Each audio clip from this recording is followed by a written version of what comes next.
भागवत पुराण में श्री राधा जी का नाम क्यों नहीं है? भागवत में शुकदेव जी ने राधा जी का नाम नहीं लिया है, पर क्या भागवत में सचमुच राधा जी नहीं है? एक संत राधा जी का नाम भागवत में नहीं होने के पीछे इतना सुंदर कारण देख रहे हैं कि पूरा भागवत राधामय हो जाएगा।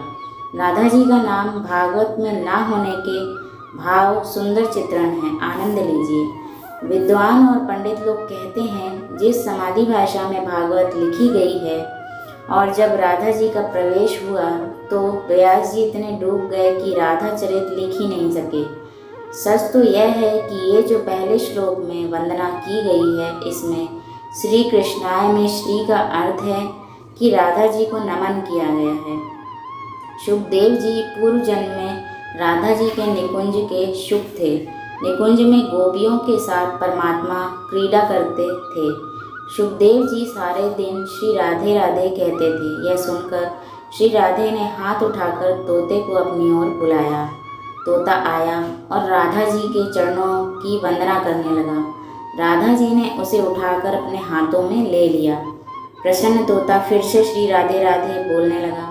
राधा जी ने कहा, हे शुक, अब तू राधे राधे के स्थान पर कृष्ण कृष्ण कहा करो, यह मुझे ज़्यादा प्रिय है। इस प्रकार राधा जी तोते को समझा रही थी। उसी समय श्री कृष्ण वहाँ आ जाते हैं। राधा जी ने उनसे कहा कि ये तोता कितना मधुर बोलता है। ऐसा कहते हुए शुक को ठाकुर जी के हाथ में दे दिया।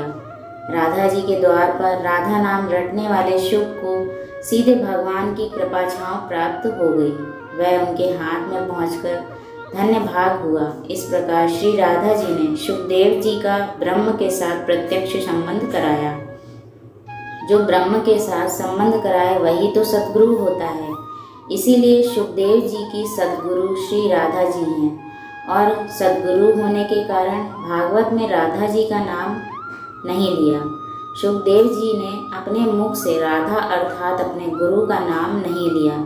राधा जी का नाम भागवत में न आने का दूसरा एक और कारण भी है। जब शुकदेव जी राधा शब्द का चिंतन कर लेते तो वे उसी पल राधा जी की भक्ति भाव में डूब जाते। सद्गुरु का चिंतन करो तो डूबना स्वाभाविक सी बात है। शुकदेव जी श्री राधा जी की भक्ति में डूबते थे तो कई दिनों तक उस भाव से बाहर ही नहीं आ पाते थे। यह सब पहले हुआ रहा होगा। अब शुकदेव जी तो आए थे परीक्षित को भागवत सुनाने। राजा परीक्षित के पास बचे थे केवल 7 दिन ही। 7वें दिन उन्हें तक्षक डसने वाला था। फिर यदि राधा नाम स्मरण में शुकदेव जी डूब जाते तो भागवत कथा पूरी कैसे होती? इसीलिए श्री राधा जी का नाम भागवत में नहीं आया। जब राधा जी से श्री कृष्ण ने पूछा कि इस साहित्य में तुम्हारी क्या भूमिका होगी, तो राधा जी ने कहा, मुझे कोई भूमिका नहीं चाहिए, मैं तो आपके पीछे हूँ जी। इसीलिए कहा गया है कि श्री कृष्ण देह हैं तो राधा आत्मा है, कृष्ण शब्द हैं तो राधा अर्थ है, कृष्ण गीत हैं तो राधा संगीत, कृष्ण बंसी है तो राधा स्वर हैं, कृष्ण समुद्र हैं तो राधा तरंग हैं, कृष्ण फूल हैं तो राधा उनकी सुगंध हैं। इसीलिए राधा जी इस लीला कथा में शब्द रूप में अदृश्य रही हैं। शब्द रूप में अदृश्य रही अर्थात उनका नाम शब्दों में ना दर्ज हुआ, परंतु वही इसकी आत्मा है।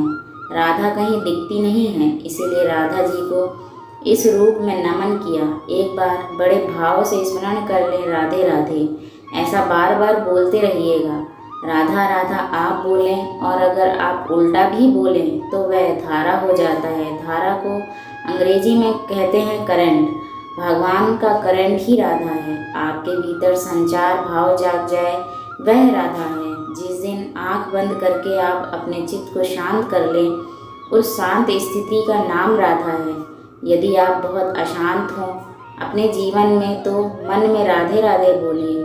आप 15 मिनट में शांत हो जाएंगे, क्योंकि राधा नाम में वह शक्ति है। भगवान ने अपनी सारी संचार शक्ति राधा नाम में डाल दी है। इसीलिए भागवत में राधा शब्द हो या ना हो, राधा जी अवश्य विराजी हुई हैं। अगर आपको यह प्रसंग पसंद आया हो तो लाइक करें, दोस्तों में शेयर करें और ऐसी ही जानकारियों के लिए हमारे चैनल को सब्सक्राइब करें। धन्यवाद। एक बार फिर से बोलिए, राधे राधे।